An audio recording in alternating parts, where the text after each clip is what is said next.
मनन है कृतिकार का, तप ही साधन तप ही कारण, जीव के उद्धार का।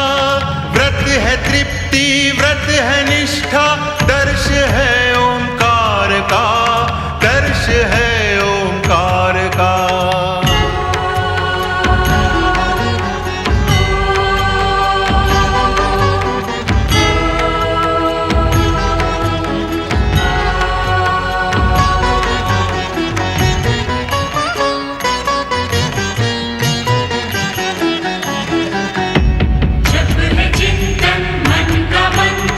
जप प्रभु की आराधना, तप कर शब्दों के स्वर, बनते हैं एक प्रार्थना।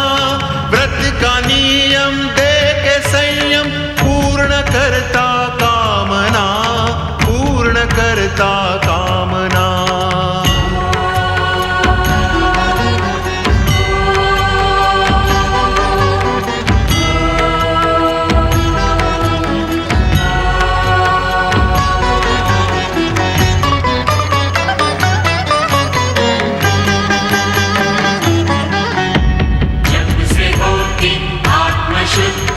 होती निर्मल भावना, तप का प्रभु शरण में, नम्र सी एक वंदना।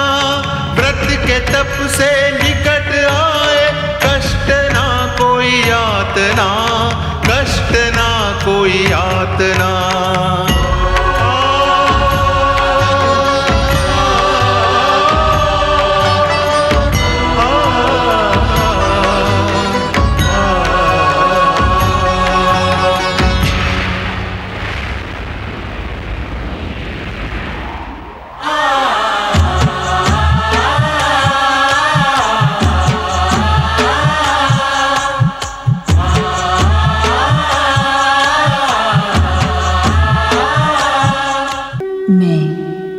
श्रद्धा हूँ, ज्ञानियों का ज्ञान, तपस्वियों का तप, व्रतियों का व्रत और सुसंस्कारियों का संस्कार मैं ही तो हूँ।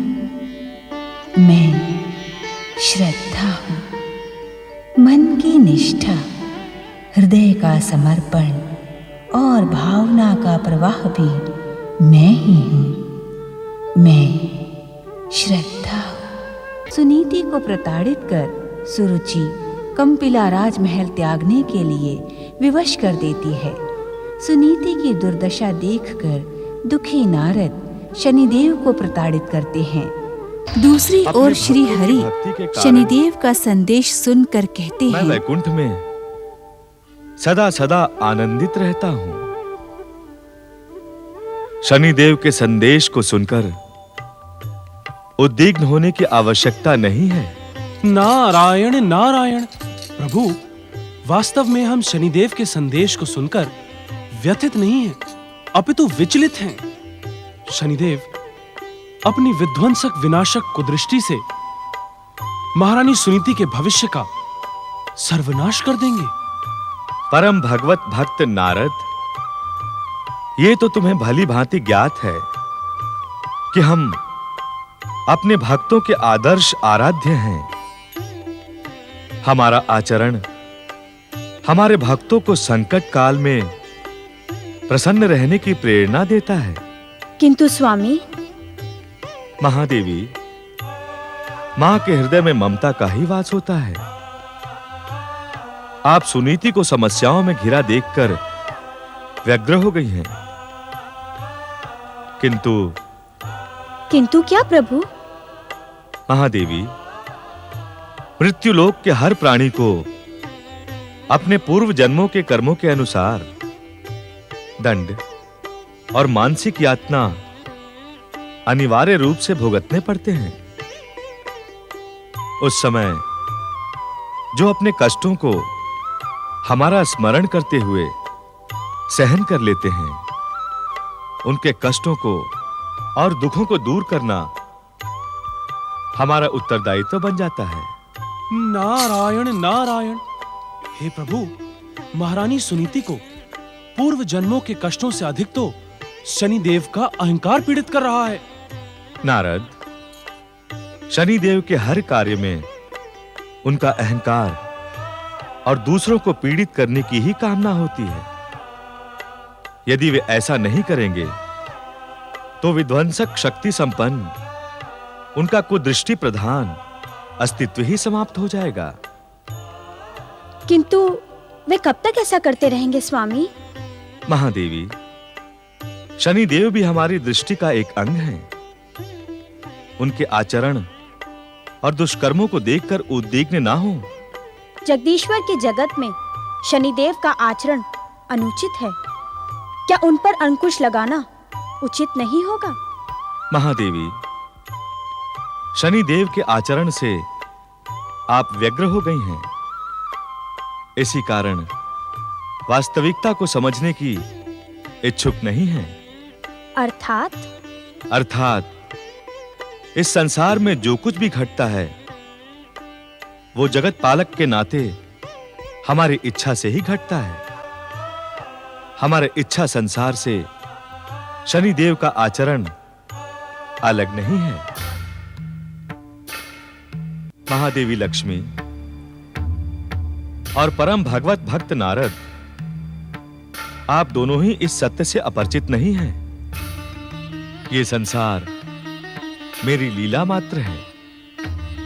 स्वामी, आपके लीला संसार में शनिदेव जैसी विध्वंसक शक्तियों को प्रोत्साहन क्यों प्राप्त हो रहा है?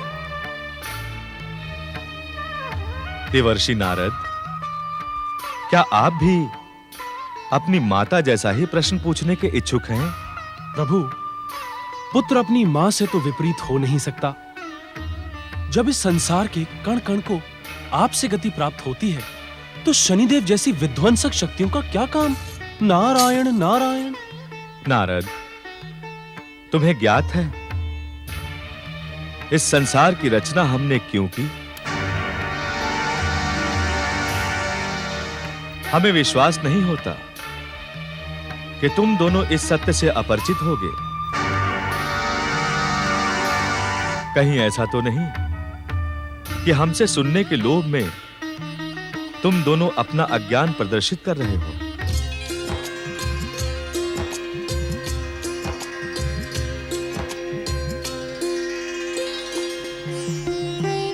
स्वामी, इस संसार के समस्त कारणों के कारण आप हैं। आपके श्रीमुख से निकली मधुर वाणी को सुनने का लोभ भला हम कैसे त्याग सकते हैं? नारायण नारायण। और प्रभु, हमारे लोभ का दूसरा कारण यह भी है कि हम भक्तों पर प्रसन्न होकर कोई न कोई रहस्य आप किस प्रसंग पर खोल दें। चतुर नारद, तुम्हारी चतुराई अब महादेवी लक्ष्मी के व्यक्तित्व को भी प्रभावित करने लगी है। सुनो, मुझ इस इच्छा संसार को रचने की प्रमुख लीला का कारण है प्राणी मात्र में सत्य, सदाचार, सद्विचार, सत्कर्म और सद्भावना की अलग जगाना। नारायण नारायण। प्रभु, क्या सत्य, सदाचार, सत्कर्म, सद्भावना और सद्विचार की अलख शनिदेव जैसी विध्वंसक शक्तियों के माध्यम से जगेगी? हाँ नारद, शनिदेव जैसी विध्वंसक शक्तियां ही मेरी इच्छा को पूर्ण करने का माध्यम बन जाती है। किस प्रकार? महादेवी, यदि सुनीति के जीवन में आज के जैसा भयानक संकट काल न आता तो क्या वैकुंठ में उसकी चर्चा होती? क्या महादेवी लक्ष्मी उसके भविष्य को लेकर चिंतित होती? और क्या देवर्षि नारद सुनीति के सौभाग्य को लेकर विचलित होते?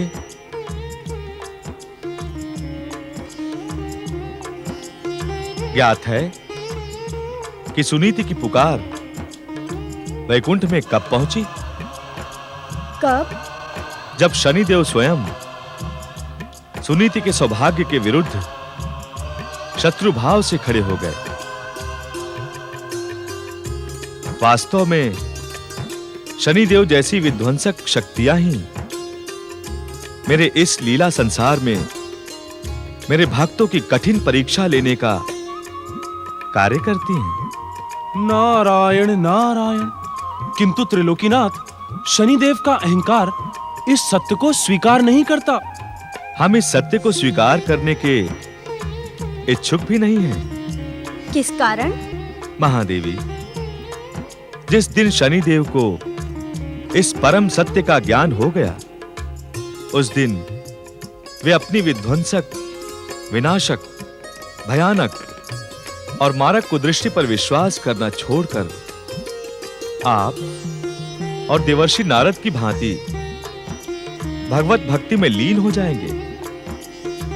तब अपने लीला संसार को अपनी इच्छा अनुसार गति देने के लिए हमें एक और शनिदेव का निर्माण करना पड़ेगा। इसी कारण हम शनिदेव के कार्य में बाधा पहुंचाने के इच्छुक नहीं हैं। ऐसी स्थिति में सुनीति का क्या होगा स्वामी? महादेवी, हमें अपने भक्तों की रक्षा करना भली भांति ज्ञात है। हमारी इच्छा के अनुसार शनिदेव सुनीति के सौभाग्य के विरुद्ध कार्य कर रहे हैं। वे हमारी इच्छा से ही इस कार्य में एक निश्चित स्थान पर पहुंचने के पश्चात ठहर जाएंगे। नारायण नारायण। अर्थात तब महारानी सुनीति की शनिदेव की कुदृष्टि से रक्षा होगी और वे अपने निश्चित सौभाग्य को प्राप्त करेंगी। तुम्हारे कथन से ऐसा प्रतीत होता है नारद कि अब तुम हमारी भावना को भली भांति समझ गए हो। नारायण नारायण। तो अब इस क्षण के पश्चात धैर्यवान महारानी सुनीति के जीवन का नया अध्याय प्रारंभ होगा और भविष्य में जो कुछ भी होगा वो सुनीति के पक्ष में शुभ ही होगा। हे अंतर्यामी, शनिदेव जैसी विध्वंसक शक्तियों के वास्तविक रहस्य को आपके श्रीमुख से सुनकर नारद का जीवन धन्य हो गया। अब मुझे आज्ञा दें। नारायण नारायण।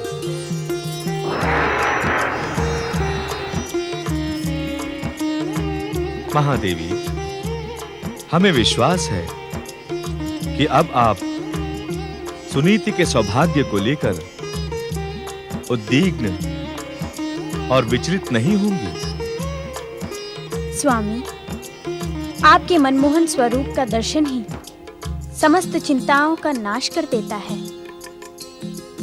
शनिदेव की वास्तविकता और सुनीति का भविष्य जानकर मेरा मन परम आनंदित हो गया। आप धन्य हैं स्वामी।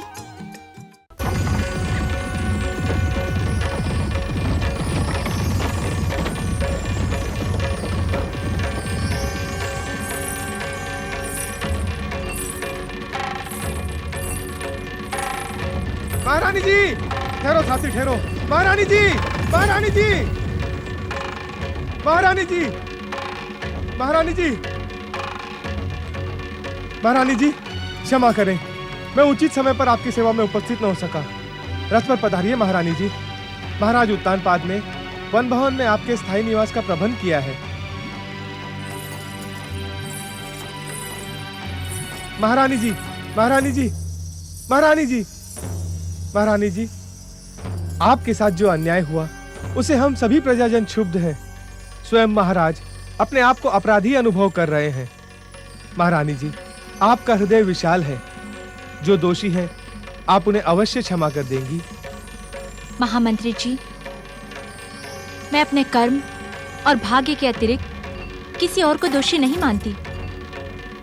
मैंने निश्चय किया है कि दुख और संकट का ये समय मैं अपने आराध्य जगदीश्वर श्री विष्णु की आराधना में बिता दूंगी। किंतु महारानी जी, मुझे प्रभु के अतिरिक्त किसी की दया की आवश्यकता नहीं है।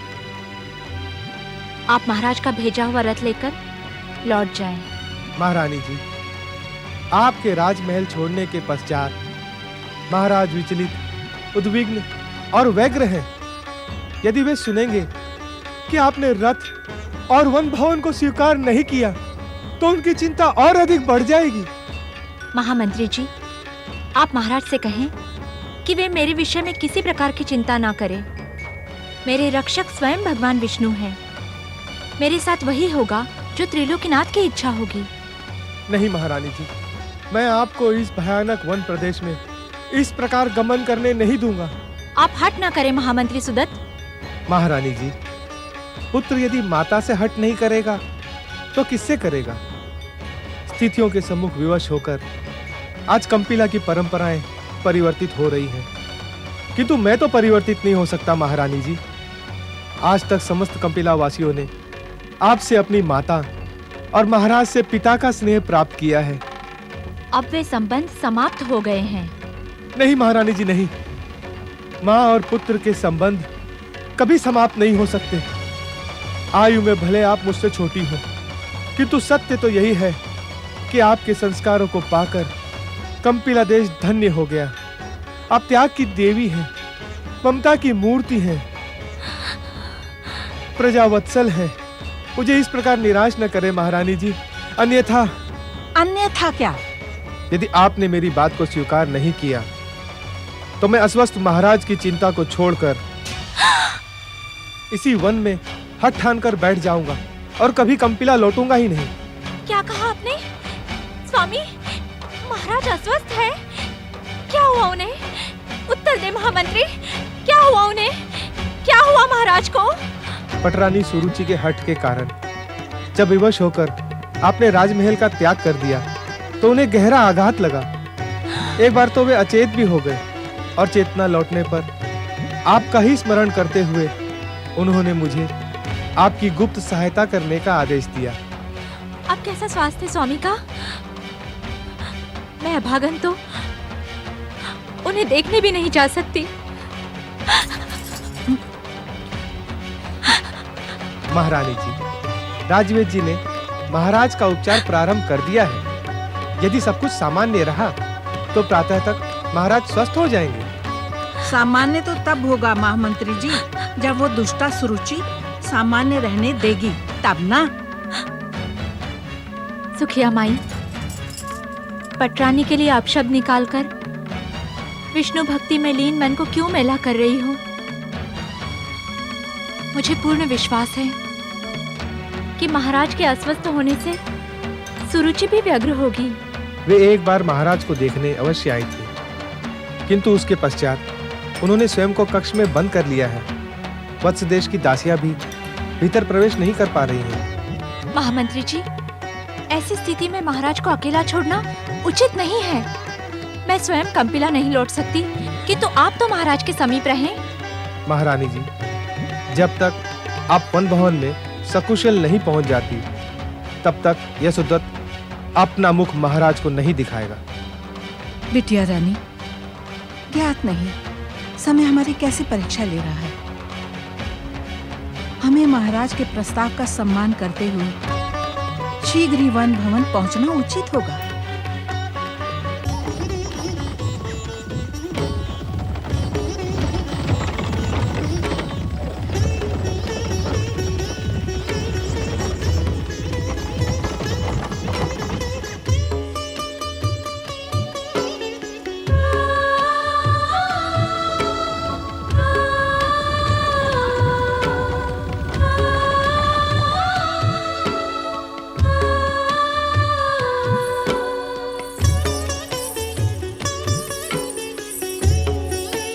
पधारिए महारानी जी।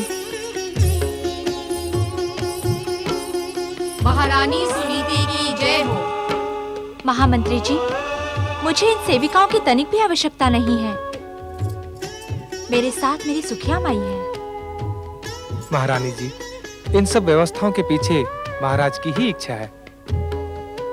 महामंत्री जी, पृथ्वी के प्रथम पुरुष महाराज मनु की व्यवस्था के अनुसार पृथ्वी के प्रत्येक मनुष्य को एक निश्चित समय के पश्चात वानप्रस्थ आश्रम स्वीकार कर लेना आवश्यक है। आप इसे मेरा वानप्रस्थ मान ले। मुझे सेवक और सेविकाओं की आवश्यकता नहीं है। महारानी जी, ये वन बालाएं, ये सेविकाएं पहले से इस वन भवन में नियुक्त हैं। कंपिला राज की ओर से प्रतिमास इन्हें वेतन भी दिया जाता है। इस वन भवन में रहने वालों की सुरक्षा के लिए इनका रहना अनिवार्य है। इन्हें इस वन के चप्पे चप्पे का पूरा ज्ञान है। भयानक से भयानक वन पशु भी इन वन बालाओं के मित्र हैं। ये आपकी सुविधा का पूरा ध्यान रखेंगी।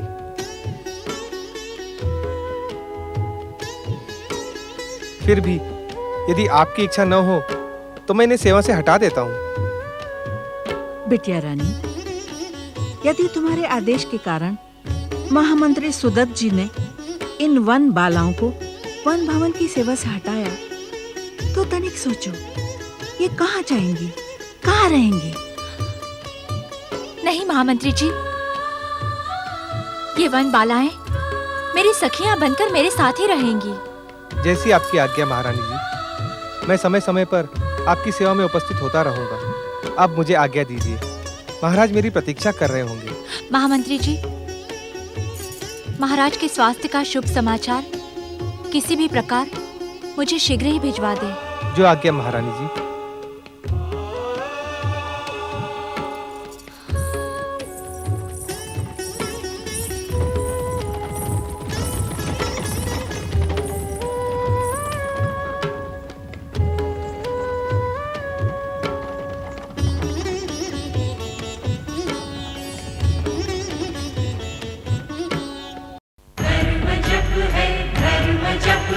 मनन है कृतिकार का, तप ही साधन तप ही कारण, जीव के उद्धार का।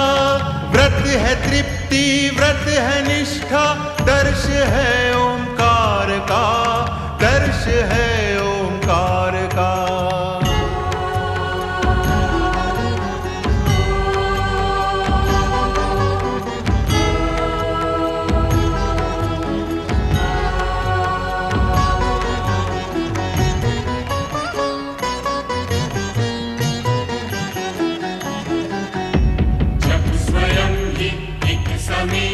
मूल दीक्षा ज्ञान की, से ही पहचान होती, सर्वशक्तिमान की।